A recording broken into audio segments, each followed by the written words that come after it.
Yeah, I think in the black community, yeah, there's a lot of people who are just scared, and that's where it's coming from. It's just genuine fear.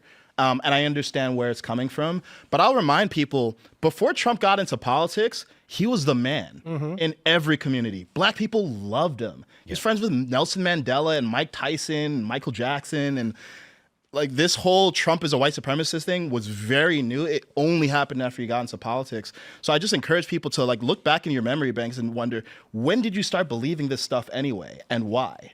Because if Trump didn't get into politics, I think he would still just be the apprentice guy, the picture of the American dream, and someone that people looked up to like before.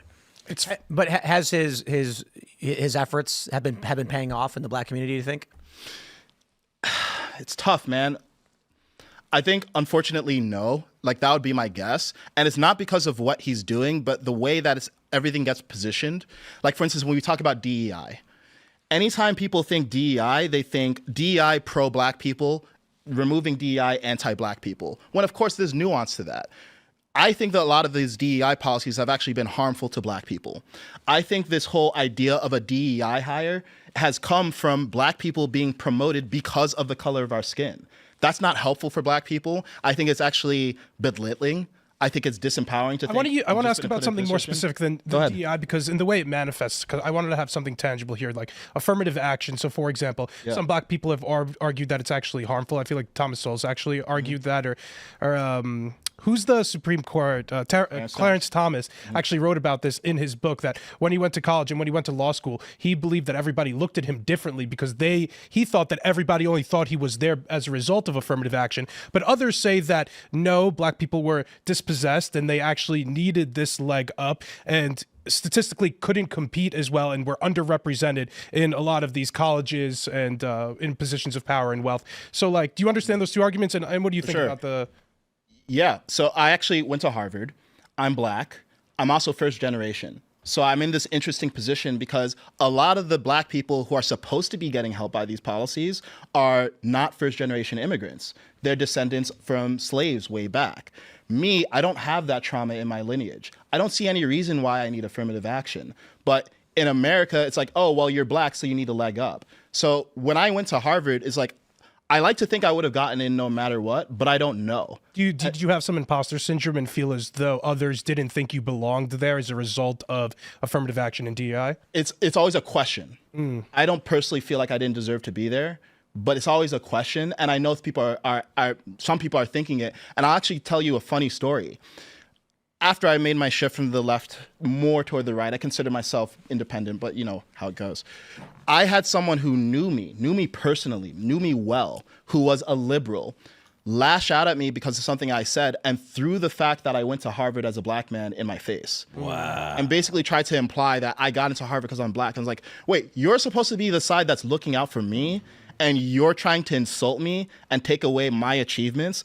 This whole worldview, it's like you do things that sound good, but I don't think they actually have a good impact. Now, do I think that black people in this country want help? Yeah. Would I like to see Trump help anyone who is in a position where they don't feel like they have opportunity? Of course. But a lot of these policies, they sound good on their face, but they actually have a psychological impact or a very tangible impact that's quite negative for these communities. I guess, do you think you'd have a different perspective if you were an African descendant of slaves as opposed to an African migrant, a first generation African migrant from Africa now?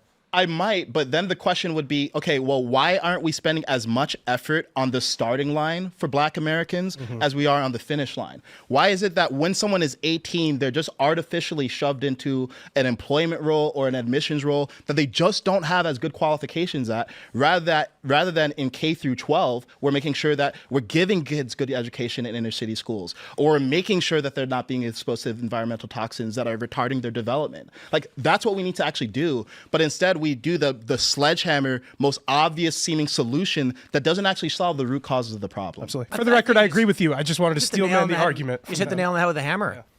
This is all finish line stuff. Yeah. And you've nailed it. They're trying to drag people who can't run across the finish line instead of going to the beginning when everyone's training and make sure everybody's got that training program and that access so that they can run on their own merit. Exactly. Amazing. And then at the end of the day, what happens? It actually just breeds more racial resentment, because now you have in schools, and Harvard just went through this. They just had to, they're still fighting over affirmative action. But you have, Asian kids or Jewish kids or white kids who feel like, okay, well, I didn't cause these initial starting conditions that my black and brown peers are dealing with, but now I don't have anything to do except give them my spot. And what's that going to do? It's going to breed resentment. It actually creates more racism because, newsflash, discrimination always creates more discrimination. So the solution to discrimination is equality, not saying, oh, because this group was discriminated against, we need to discriminate against this other group to get something back to them. It just keeps on going in cycles. So the only way to stop this is with principled approaches and figure out, hey, how do we give the people who need the help that they need in the ways that they actually need it early, not at the end here.